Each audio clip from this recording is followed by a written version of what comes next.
our family goals for the year is establishing healthier habits, starting with drinking more water. We decided to get a Primo water dispenser.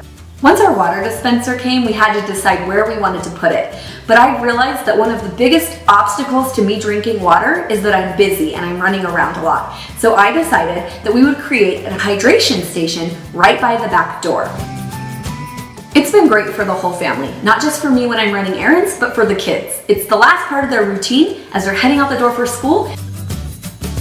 And it hasn't just been great for me and my kids, it's been great for our dogs too. As we walk out the door to head on a walk, all I have to do is fill up the pet bowl and they can have their drink before we leave.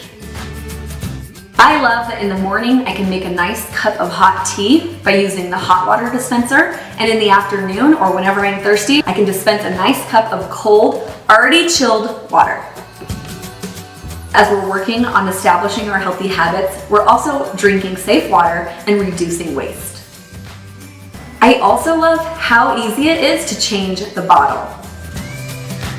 Exchange is quick and easy and you get a sanitized bottle every time, or you can refill your existing bottle. Check primowater.com for those refill locations.